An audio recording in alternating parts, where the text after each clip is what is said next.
രാവിലെ എണീറ്റ് news paper അല്ല, രാവിലെ എണീറ്റ് അടുത്തിരിക്കുന്ന ഫോണിൽ ന്യൂസ് ഫീഡാണ് നോക്കുന്നത്.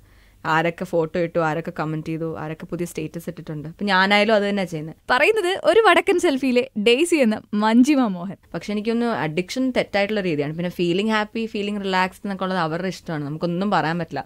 എന്തിനാ ചുമ്മാ വന്നു കയറുമ്പോൾ തന്നെ വിവാദം സൃഷ്ടിക്കുന്നത്? അവരുടെ കാര്യം നോക്കട്ടെ. ഫേസ്ബുക്കിൽ ഒട്ടും ഇഷ്ടമില്ലാത്ത കാര്യം എന്താ? കാര്യം സിറ്റുവേഷൻ അറിയാണ്ട് കമന്റ് ചെയ്യുക, തെറി വിളിക്കുക. കാരണം ഇപ്പം എല്ലാ ഏജിലുള്ള കുട്ടികളും ഫേസ്ബുക്ക് യൂസ് ചെയ്യുന്നുണ്ട്. അങ്ങനെ നമ്മുടെ ഇപ്പം എൻ്റെയൊക്കെ ചെറുപ്പത്തിൽ കമ്പ്യൂട്ടർ തൊടാൻ സമ്മതിച്ചിട്ടില്ല. പക്ഷെ ഇപ്പം എനിക്കൊന്ന് ഫസ്റ്റ് സ്റ്റാൻഡേർഡ് പഠിക്കുന്ന കുട്ടികൾക്ക് ഒരു ഫേസ്ബുക്ക് അക്കൗണ്ടൊക്കെ ഉണ്ട്. അപ്പം അങ്ങനെയുള്ളവർ വായിക്കുന്ന സ്ഥിതിയിൽ ബാഡ് വേർഡ്സ് മാക്സിമം യൂസ് ചെയ്യുന്ന കുറയ്ക്കുന്നത്.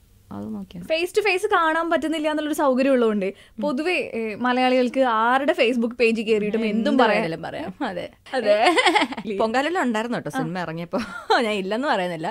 എന്താ ഇങ്ങനെ ആൾക്കാർ ഇങ്ങനെ റിയാക്ട് ചെയ്യുന്നതെന്നുള്ളൊരു സിനിമ ഇറങ്ങിയപ്പോൾ അതിന് മുന്നേ വരെ കുഴപ്പമൊന്നുമില്ലായിരുന്നു. ഇറങ്ങി കഴിയുമ്പോഴാണ് നമുക്ക് മാറുന്നത് നമ്മുടെ തലയിലെടുത്ത്. ഞാൻ എപ്പോഴും പറയും ഇതൊക്കെ ഇഗ്നോർ ചെയ്താൽ, പക്ഷെ നമുക്കത് സംഭവിക്കുമ്പം പറയുന്ന അത്ര എളുപ്പമല്ല. പക്ഷെ തീർച്ചയായിട്ടും 2-3 ദിവസം കഴിഞ്ഞപ്പോൾ അത് പിന്നെ യൂസ്ഡായി. അവർക്ക് ഇടാനുള്ള നമ്മൾ പേജ് നല്ലതായാലും ചീത്തയായാലും ഇടാനുള്ളത് അവരിടും.